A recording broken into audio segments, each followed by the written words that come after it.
Mga partner, ito ang Hero Scooter ng Hero Motocorp Philippines. Ang malupit nito mga partner ay fuel efficient na siya.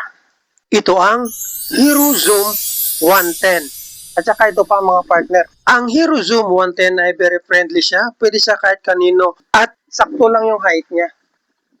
Kasi dito, flat-footed ako mga partner.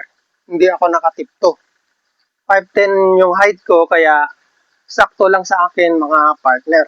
130 kg max weight capacity. It includes ng weight ng rider, pillion, all cargo, and all accessories. Sakto lang ang laki niya mga partner para sa isang 110cc na motorsiklo. Wala din siyang masyadong decal sa fairings, kaya malinis tingnan. At saka mga partner, ang ganda ng kanyang daytime position light. Meron siyang 2 CCD bulb sa loob. At ito pa mga partner, meron siyang corner bending light. Dalawa yan mga partner, kabilaan. Maganda din ang kanyang taillights mga partner, kakaiba siya. Unique siya tingnan. Diba? Naka-LCD panel na rin siya mga partner para sa fuel gauge, odometer, speedometer at ang digital clock. Meron na rin siyang board mga partner o lagayan ng mga gamit o lagayan na inyong pinamimili. This type ang kanyang brake sa front at drum brake naman ang kanyang rear. Front tire size niya mga partner ay 90/90 by 12 at ang rear tire size niya mga partner ay 100/80 by 12. Front suspension mga partner, telescopic, hydraulic shock absorber. At ang rear suspension niya naman mga partner, unit swing with spring-loaded hydraulic damper. Napakalaki din kanyang fuel tank capacity mga partner. Ito yung magiging kasangga mo mga partner kapag nagkakaubusan o konti na lang yung gasolina.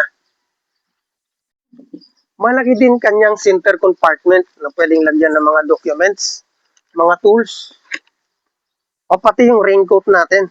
Depensa natin tuwing umuulan. At ito pa yung malupit mga partner. Meron siyang naka-built-in na boot lamp dito sa loob ng compartment para in case na kailangan mo tumingin ng mga papeles mo sa gabi, hindi mo na kailangan ng flashlight kasi meron na siyang ilaw na tinatawag na boot lamp.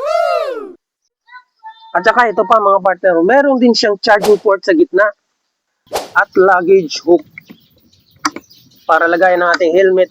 O mga partner, meron din siyang inirack o front box na tinatawag para lagayan ng ating mga gamit nang hindi tayo mahirapan mga partner. 110cc fuel injected 4-stroke single cylinder 2-valve air-cooled 6.0 kilowatts max power and 8.70 Newton meter max torque. At ang presyo, shish! 69,900 pesos lang mga partner.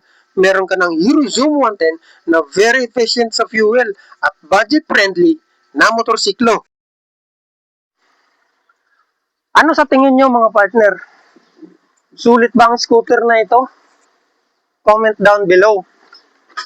Paano yan mga partner? Kita-kita lang tayo. Hanggang sa susunod. Bye-bye!